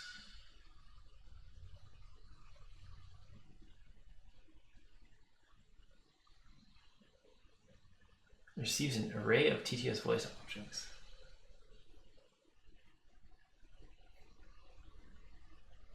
Get a list of all voices, call get voices. But then I want to speak object options.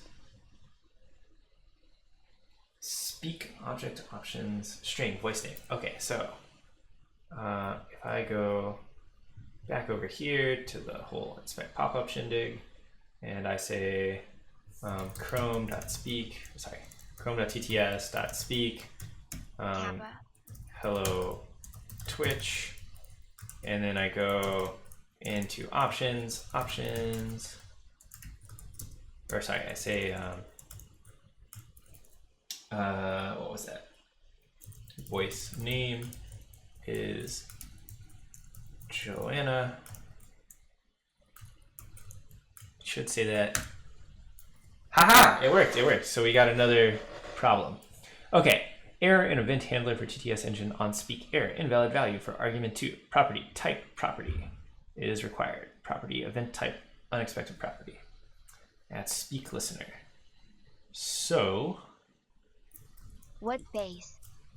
console.log, why are you not working? We know that it's getting there. And then we're just doing send TTS event, TTS engine on speak, invalid value for argument 2. Options. Options, invalid. Inline. That's speak listener, the third line. So this is params. So is this supposed to be RTF import TW. speak those words.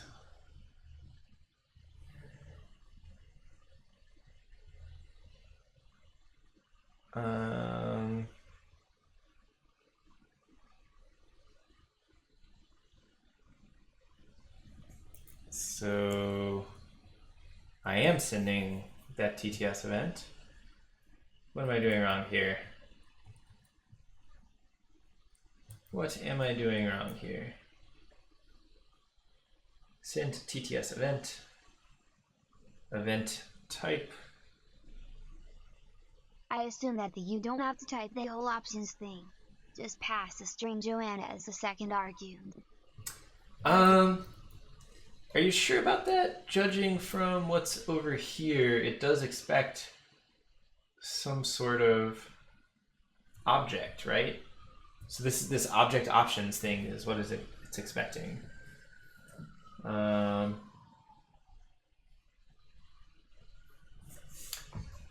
So Is it params text instead of params.text? no, I don't think it is. It should be capital T though. Yeah, capital T is right. So error in event. Yeah, probably you are right. My bad. No worries, Dorian Snowball. I appreciate you guys kind of coding along with me here because this would take a lot longer without all of your help. So an event for onStop. Audio.stop is not a function. Audio.stop. JavaScript.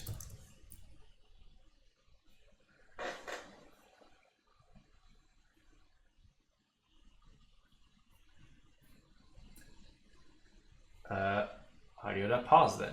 Sorry. Pause.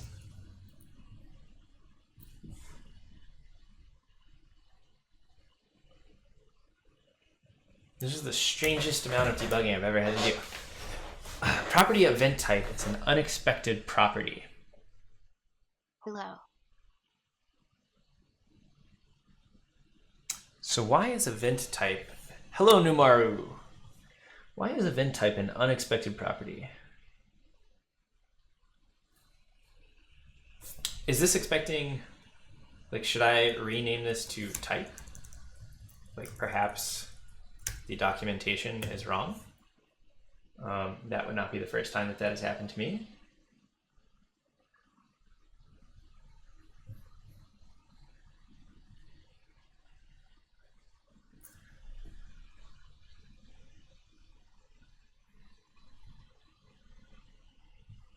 So let's try once more. Aha! Yeah, that was it. That was it. Okay, cool. Cool.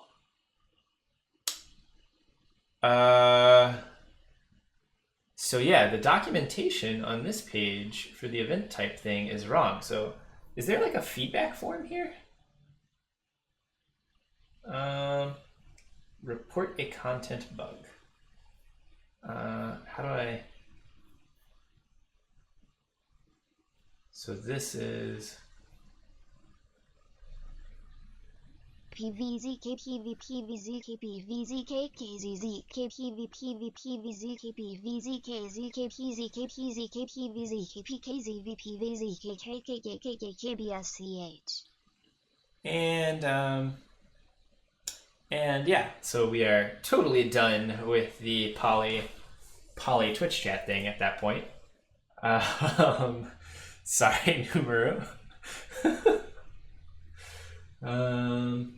How do I do want to report this bug because they've been like, yeah, here we go. So it's, ooh, this is really cool. This is really, really cool. Oh yeah, way to go. Man, this is a great idea for documentation. This should be type and not event type. Man, that is such a cool little thing for Google to have. That is really, really cool. I'm gonna figure out how to build that later. Okay, so we'll reload this and then let me look again why it wasn't working. I forgot already. But now it's saying that there is no create object URL. Create object URL is not a real function. I think it's because it's create object URL, all caps. Yeah, it is. Okay, I knew that. I didn't even have to look it up. URL. Let's try once more. Inspect pop-up. Come on. And then Hello, Twitch. it's working. It is working. Everything is working. So, haha. We have got a working Twitch extension, or sorry, a working Chrome extension in like probably less than 2 hours here. Okay, so there are a couple other things that we need to build out, right? We got to build out the describe all voices thing. So we need to populate the list of voices that are available in this little option shindig here. So select ID drop down. I can't believe that works. This is so cool. So hello worlds. Hello, world. Worlds. Okay, cool. Have you guys ever seen that pod racer scene in Star Wars? Star Wars pod racer, it's working. This is how I feel. Your headphone warning. Headphone warning. This is how I feel every time. This is how I feel every time something finally starts working. Because everything else after this is just the busy work of getting the voice selection, all the other stuff done. So we can say var update voice equals function data. No, we don't even need that. And then we say params.voice id equals voice, and then var populate voices equals function poly.get voices, and then how do you populate a option HTML options populate with JavaScript. This is how I code. I basically just spend all day long grokking through random things. So if I say poly.get describe voices, that's what I needed. And then I say there should be a response here.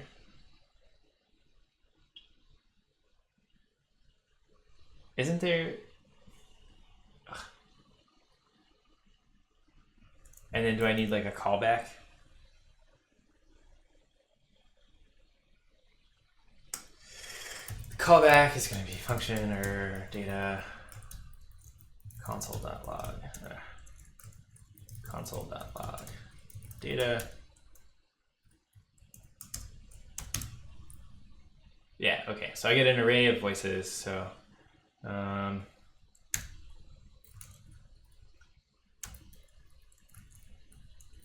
voices, and then element voices, and then we say for voices in element, or sorry, for voice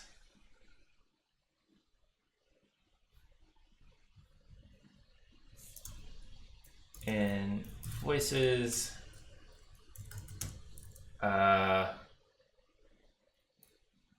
document.create element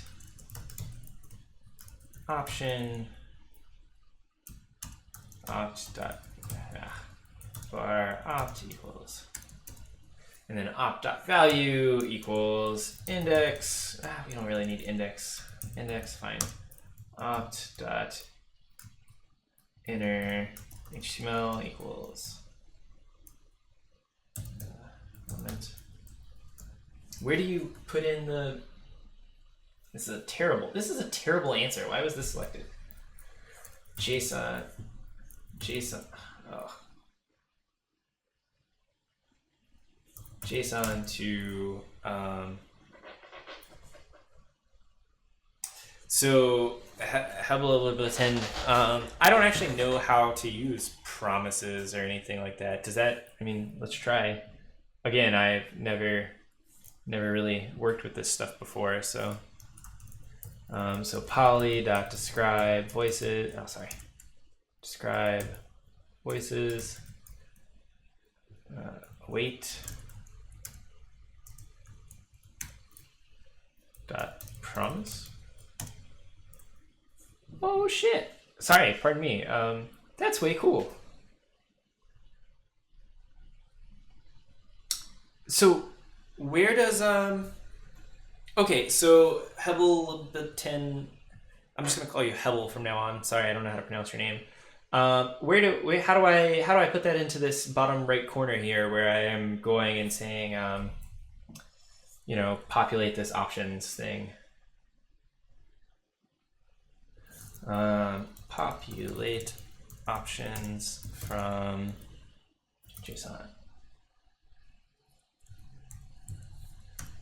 I am code by Stack Overflow when it comes to JavaScript, so.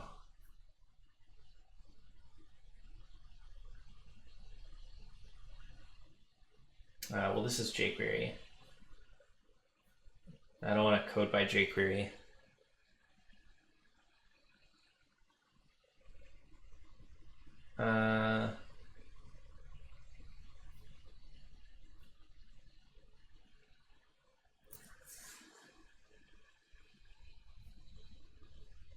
This just seems like the worst possible way of doing this. So,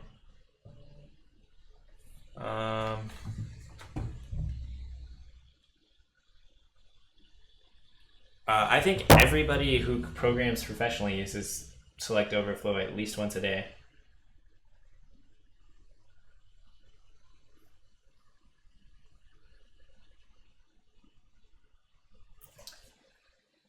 I don't want to construct all of this manually.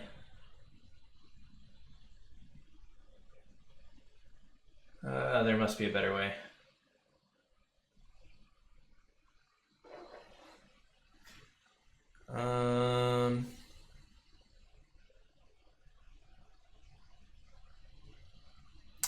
So what I want to do is I want to download all of the voices and populate this little selector box here to allow somebody to set a voice. And then I have this little, you know, voice ID thing.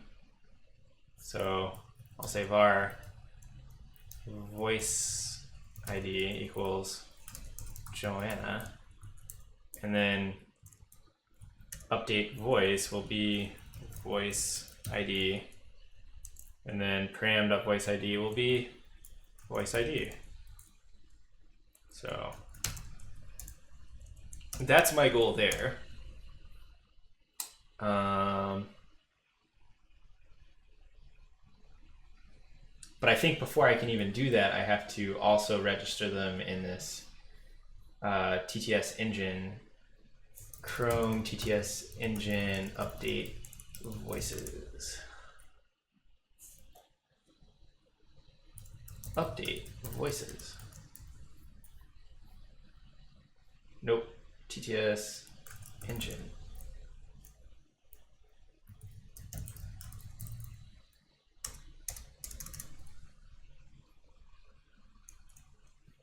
So I really want to find that method.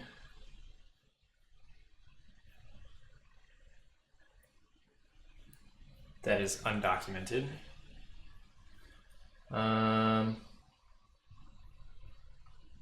But anyway, I basically need to do for voice and voices, build out the, where's this update voices thing?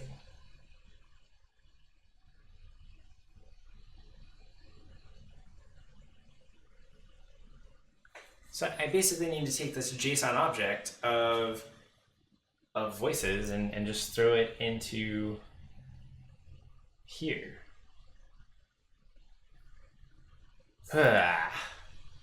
Okay, for now I'm not going to deal with that. For now I'm just going to make it be able to read the text on the page. Which it currently is going to select Alex every time, I think. The voice name parameter is required. So I need to figure out how to make it Chrome extension override default voice.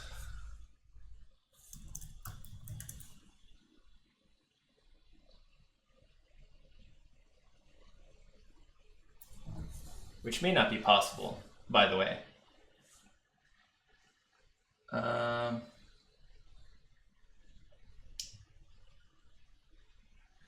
So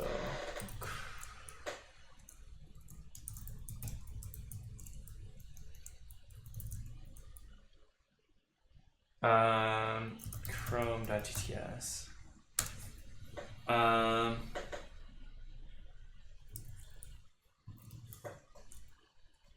So this is recommended by Habililitan.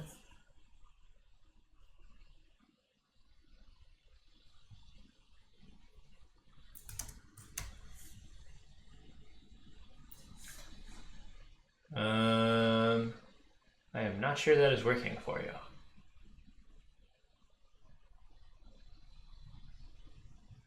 Considering it is not actually populating. Maybe you have to do like documents.on ready or something.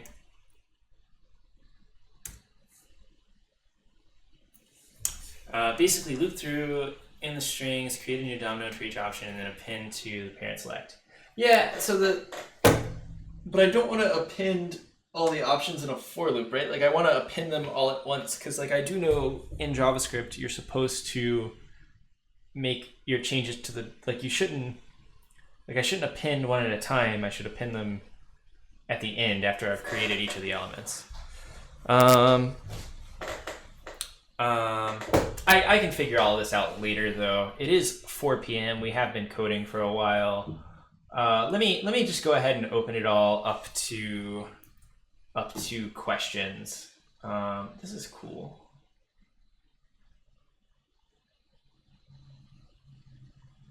Read out loud the current web page article with one click. Supports 40 plus languages. I wonder if this uses Poly. So I'll pick this up again later. For now, let me commit what I have. So I'll do git add manifest, or sorry, git rm manifest, git add poly HTML, git add poly.js. Yeah, I'll save everything, and even though it's not done,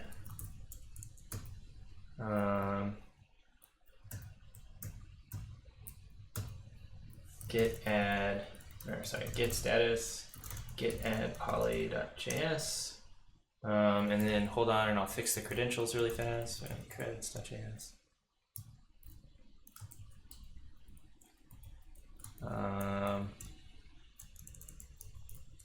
To make it work for whoever we want.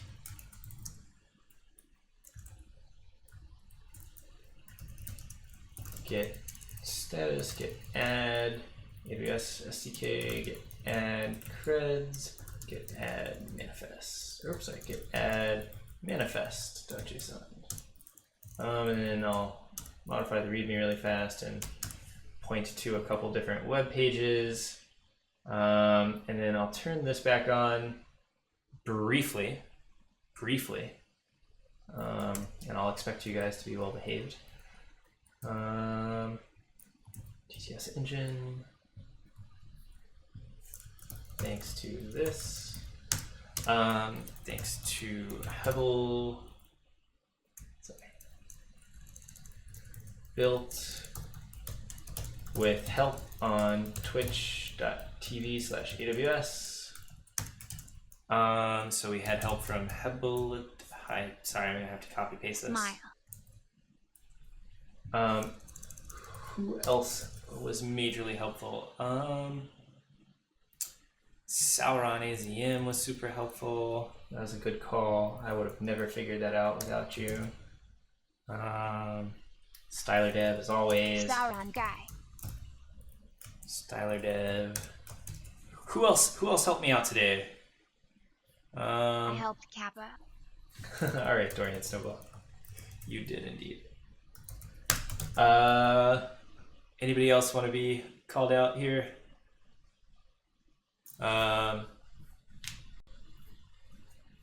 Okay. All right. Well, I'll take the last like 2 minutes here and open it up for questions. Holiday. Smile. Yeah, Poly. AWS I was Poly. less disruptive than usual. I was cheering you on. I think that counts for something. You know what? It does count for something, so I appreciate that. IAVH3Z. IAVH. Does it count? Lol. And Black Eagle Hey, Recon. can I hit you up with a quick And question about NYC SageMaker after all the poly questions? Yeah, we can do. I mean, I haven't seen a Poly question yet, so feel free to ask a SageMaker question. Lesson 3. I love how the heart translates to less than 3 on Poly. Okay, so git commit, or sorry, git add readme. What are we at here? Git. Are we missing anything? Git commit -m. Thanks for coding along with me, Twitch, and then I'll throw in an emoji because commit messages are not complete without emojis. So we'll Black do a little. heart. We'll do a little. Yeah, we'll do a red heart, actually. SageMaker use case. Can the training job be a different account than the deploy job? No. Colon shipping.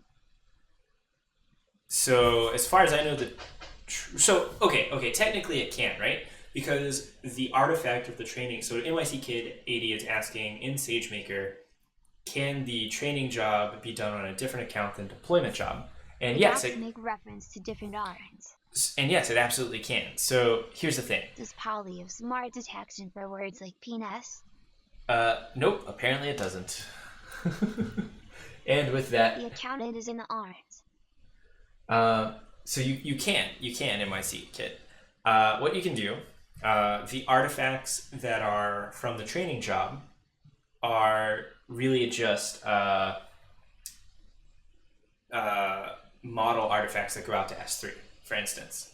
So if you go out to S3 and you have these kind of these training jobs, you can make them accessible to other accounts. And then when it comes to the ECS containers, you can also have cross-account roles that can pull those down from the Elastic Container Registry. In OotSource, don't worry about that. It's no problem. And I also have comprehend on this to detect negative sentiment and stuff. So yeah, you can do cross-account roles for accessing ECR and accessing S3 objects, but I am not sure that you are able to do like, hey, invoke this using a cross-account role, if that makes sense. I do not think you can, in fact. Yet.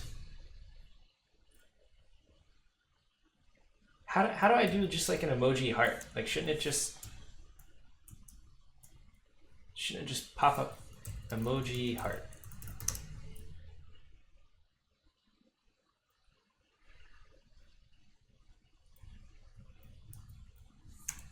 That's all I wanted.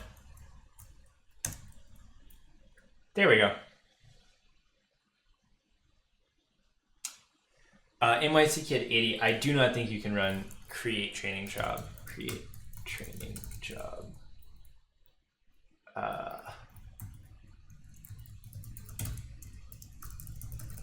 As like a cross account role. But I mean, we can take a quick look here. Create training job. So if you look at kind of what the image is taking in, you know, you're passing in your stuff here, you're giving your role ARN, and I don't think this can be a cross-account role. I think this has to be from the role that you're invoking, or whatever role you have assumed in order to invoke this API, if that makes sense. And then you have your training image, and your training image can be an ECR path, and that ECR path doesn't need to be in your account.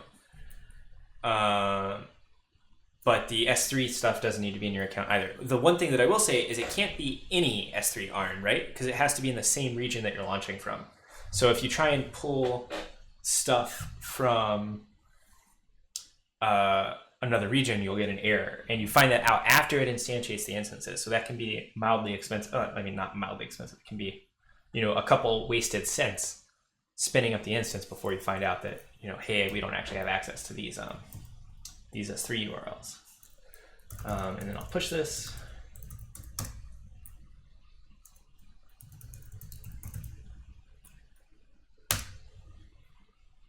And I will send this to all of you guys. And I have another meeting right now that I am 12 minutes late for. Is there anything else that I can answer? All of you, thank you so much for sticking around and watching and helping us get just a little bit done. Tomorrow is going to be a very fun episode. Tomorrow, I'm going to be building the @WhereML Twitch bot, as well as the @JeffBar bot, as well as the Mark Hamill birthday bot, all using the Twitter account activity API. So thank you guys again. I will see you tomorrow, same time, 2 p.m. I think it's 2 p.m. It might be a little bit later. I'll just double check really fast. Tomorrow, 2 p.m. Come check it out. Thank you guys. Bye. Have a great rest of your day, and enjoy everything. And let me know if you build anything on AWS. I'm happy to tweet it out. And thanks again for coding along with me.